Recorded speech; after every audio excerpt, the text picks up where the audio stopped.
How to mow like a professional landscaper.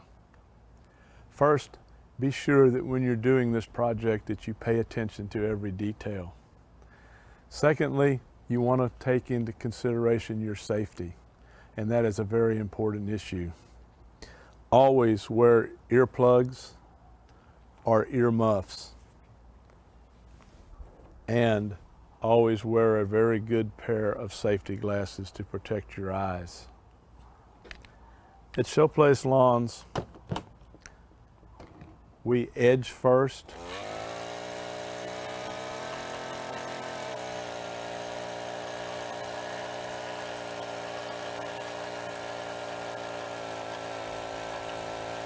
We mow second, and we change our mowing direction every time we mow.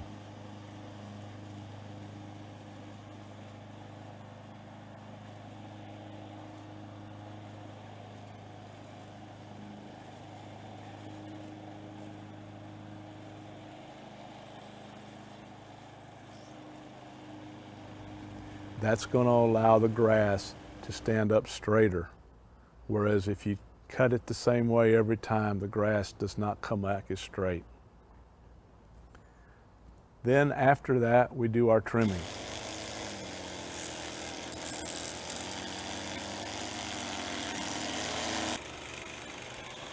And we do our trimming after the mowing so we can use the mowed grass as the right height to trim the edges out with the trimmer. We follow that up with using the blowers to clean the place up. We blow the grass and the leaves back into the lawn and incorporate that in as a good mulch. It does make for a very clean appearance. So the best way to do it is to edge, mow, trim, and blow. Those are the best ways to mow like a professional landscaper. Hey, now this is Anthony with A&A bringing you another trick of the trade. This is about weed eater control, a string trimmer control for you guys up north. Now let me bring this clip back. Now the way that I'm operating this weed eater now, I'm actually throwing debris towards the camera. I don't want to do that. Let's just say that's a car or a window. I don't want to do that. So I'm going to stand on the concrete and I'm going to operate this thing the opposite direction, throwing debris away from the camera, lessening liability. Now the trick to this is you don't have to hold the trigger down at full throttle. Hold it about halfway. It does not take that many RPMs to cut grass with a string trimmer. Okay, now you see that direction, I would have been throwing debris towards the house. I don't want to do that. I don't want to break a window. So I'm going to stand in the grass and I'm going to edge in this direction. And this is my favorite way to edge. It gives a straighter line. It looks flawless when you get done. I just love it. It's so comfortable for me. This is the way I edge all the time, unless I'm trying to avoid breaking a window.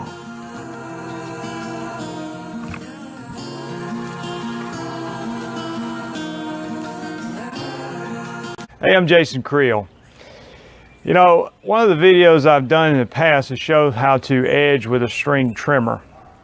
Today what I want to do is show you the difference in edging with a string trimmer and also edging with a stick edger.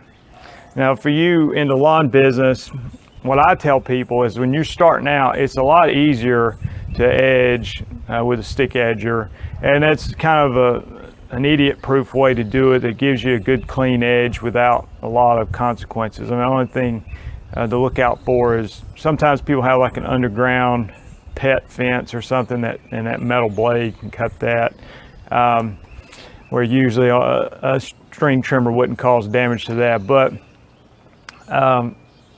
for beginners, I guess I'd say I would start off with a stick edger, and so I want to demonstrate both. The reason I use a string trimmer sometimes, a couple things. One, just the convenience of it.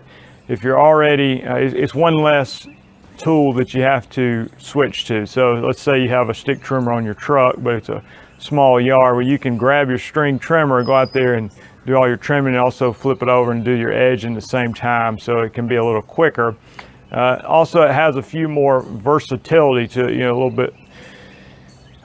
You can take it and edge around, let's say a flower bed doesn't have any kind of rock or brick board around it. If it has pine straw mulch, you can use it to edge that. And I've seen people do that with a stick trimmer, a stick edger as well, but usually I would take my string trimmer and do that. So there's a lot of versatility with the string trimmer that you don't necessarily have with a stick edger, but anyway, I want to show you both and give you the technique. And if you're practicing at home, or practicing as somebody starting out in the lawn care business, it just takes a little bit of practice with the string trimmer to get used to it. And hopefully over time you'll get comfortable where you could use either one. So let me stop and show you the equipment that I'm going to be using today.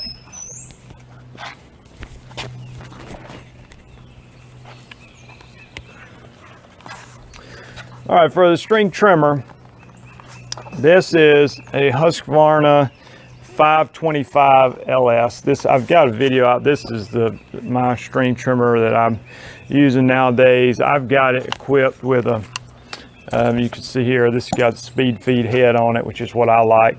I've taken the guard off. I know a lot of people don't like doing that. I like doing it, especially when I'm using it to edge. It's easier to see what you're doing.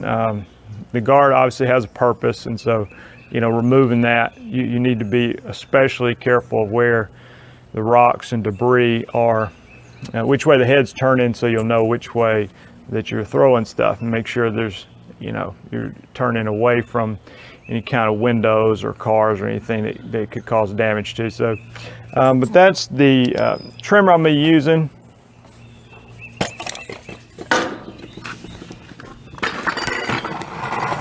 Here's the stick edger. This is a Stihl FC55. This is kind of the lower end of Stihl's stick edgers. You'll see here, they're all pretty much standard, I think, but they come with this blade. Pretty easy to change out that nut if you need to put a new blade on. But so I will be showing how to use both of these pieces of equipment.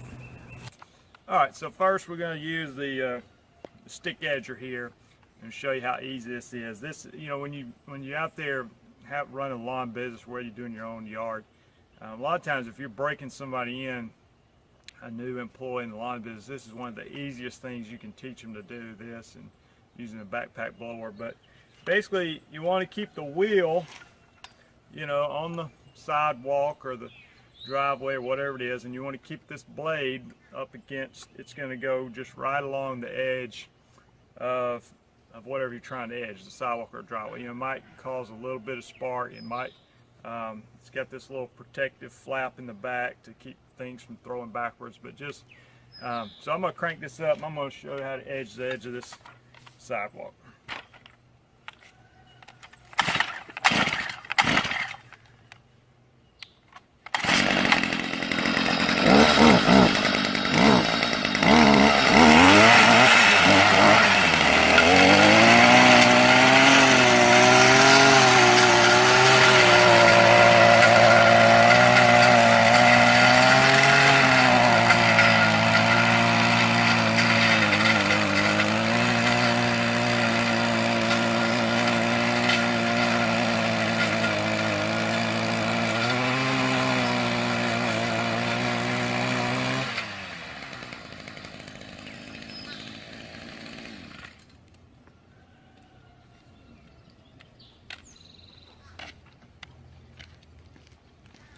One of the things you can do when you're edging, sometimes if it hadn't been edged in a while, or it might be the first time of the year, you might have to go over it twice, or you can go forward and back up again. So, but as you can see, look down that edge.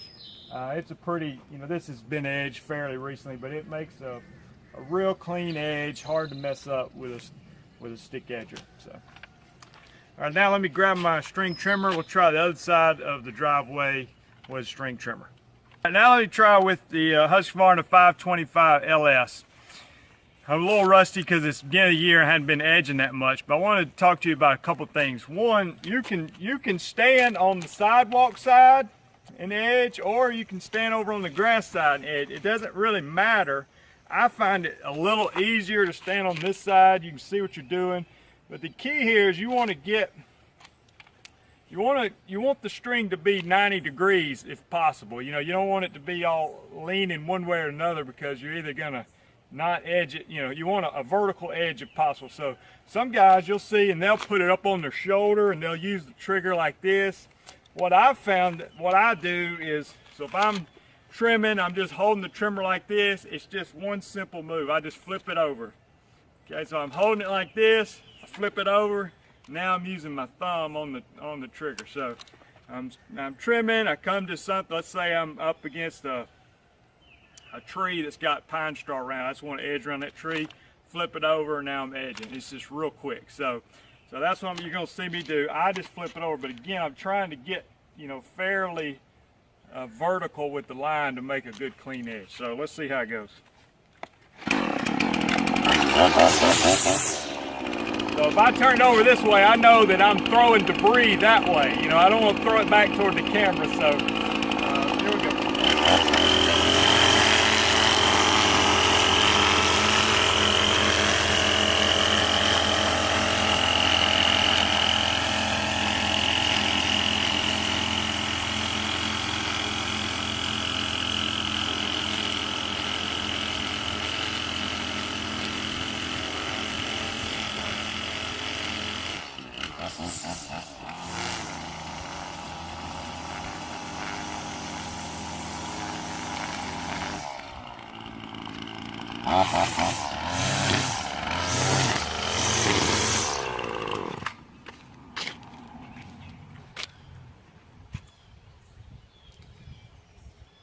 So sometimes when you're edging, you know, it might leave a little lip on the edge, you know, where you edge between where the mower cut, and so I'll take it and come back and kind of clean up that edge on the way back. You saw I got on the other side just to show you, you can do it from the grass side. It's, to me, easier on the sidewalk side, but anyway, let's take a look. You can see on the left side here where I've edged with the string trimmer, you know, to me it looks like actually did a pretty decent job on that. It looks like a nice clean edge.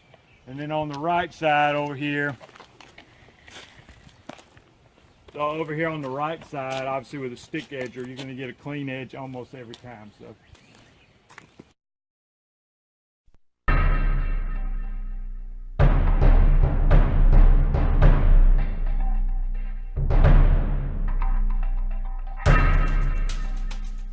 when using your trimmer equipped with a nylon line cutting head, one thing is surely a given. Eventually, you will need to replenish the cutting head with line. In this brief video, we'll explain how to replace the line on our three most popular spooled line heads: Stihl Auto-Cut, Stihl Auto-Cut Easy Spool, and the Stihl Trim Cut. To remove the spool from the head, follow these steps. Always stop the engine and make sure that the cutting attachment is stopped. If the trimmer utilizes a gearbox, make sure it is cooled down before doing any maintenance or repair work to the cutting head or attachment. Shown here is the Stihl Auto-Cut 25-2 trimmer head. Grasp the body of the spool housing firmly with one hand. With the other hand cupped over the tapping side of the head, insert your thumb into the hole where the tab release is located and push down firmly toward the base of the spool housing. This will release the tab. Rotate the head around 180 degrees and repeat the same procedure on the second tab. The cover is now released and you can remove it and the spool. You may need to press down on the spool and rotate it slightly for it to release from the spool housing. Once the cap and spool have been removed on the Auto-Cut or the Trim Cut, this would be a good time to wipe away or tap out any loose dirt or debris that may have collected in the head. In our example here with the Auto-Cut 25-2, the instructions call for two pieces of .095 line that are 16.5 feet long. To get your two lengths of line easily, measure off one length of line 33 feet long.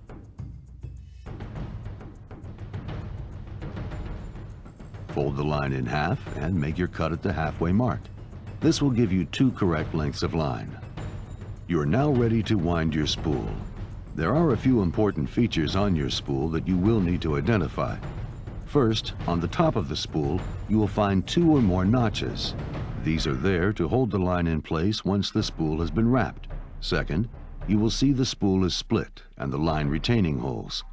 There are an identical set of retaining holes located 180 degrees around the other side of the spool. And finally, on the bottom, you will see the correct winding direction for the line. Taking one line, you will want to wind the half of the spool that is closest to the notches first. You will want to make a mental note of the position of the retaining hole you will start with. When you wind the second line, you will want to start on the opposite side of the spool. Insert the line as far into the retaining hole as you can, then wind the line around the spool firmly and evenly, not crossing over into the other half. When you have approximately 5 inches of unwound line, insert the line into a notch in the spool. Insert the second length of line into the opposite side of the spool in the unwound half and in the retaining hole that is 180 degrees opposite the first line you wound. Repeat the winding process to about 5 inches of unwound line and insert this line into the notch opposite the notch the previous wound line is in. Carefully place the spool into the spool housing with the notches located just to the side of the eyelets. Press down on the spool and rotate it slightly until the notches and the eyelets match up and let up on the spool. It should remain in this position. Gently pull the line out of the notches and feed them through the eyelets. Place the cover on the head, making sure that the tabs line up with the tab release holes, and press down until you hear it snap into place on both sides. Pull on the line to make sure all the slack has been taken up and the spool engages. Hey guys, Alan Hain here, the Lawn Care Nut with another lawn tip. Now a lot of you have seen the video I did not long ago on how to mow stripes in your lawn, where I also taught you how to make a DIY lawn striper. Since that video, I've gotten a couple people that have asked me, well, how do you even mow straight lines into the lawn? So I'm going to give you some tips on that today. Nothing earth-shattering, but I think it can help you. The first thing to consider before we even look at techniques for mowing straight, we need to look at the equipment you're using. I recommend you have a self-propelled lawnmower. That's one where you don't have to supply the power, it supplies it itself. The reason why is when you have to push the mower and supply the power yourself, it's going to be inconsistent. No matter how smooth you are, how good you are, whenever you hit a bump or something in the lawn that's off or uneven, it's going to cause a little bit of a jerking motion. It could even cause the front wheels to come off the ground. And every time that happens, you're going to have a chance to move off target. However, when you use a self-propelled mower, it's got even power and even torque that's going to be consistent, and it's going to help all 4 wheels stay on the ground a little bit better. And of course, with all 4 wheels on the ground, we have less chance of hop or skip where we're going to get off of our straight line. Secondly, I recommend rear wheel drive self-propelled. A front wheel drive like my neighbor's Toro here, again, whenever you hit a bump, those front wheels come off the ground, the drive wheels are no longer engaged, and as you come back down, you're going to skip off target and have a chance to make that line not so straight. But rear wheel drive will continually push, and it's very rare that the rear wheels of a lawnmower will come off the ground. If that's the case, you've got a pretty bumpy lawn. Now that we have the equipment straight, let's talk about techniques. The first thing is no matter how big your lawn is, everybody's got a short spot, and that's in the corner, like you see here. The key is to get your first line straight, just like setting tile or laying a wood floor. The first course is going to dictate the straight and true of the remaining courses. So mowing the first line straight is key, and the easiest way to mow a straight line freehand is to mow a short straight line. So all you have to do once you have your first line mowed is to set your wheels just inside the previous wheel track and keep a close watch and go. No matter how long the line is, as long as you keep your wheels just inside the previous pass, you should be fine.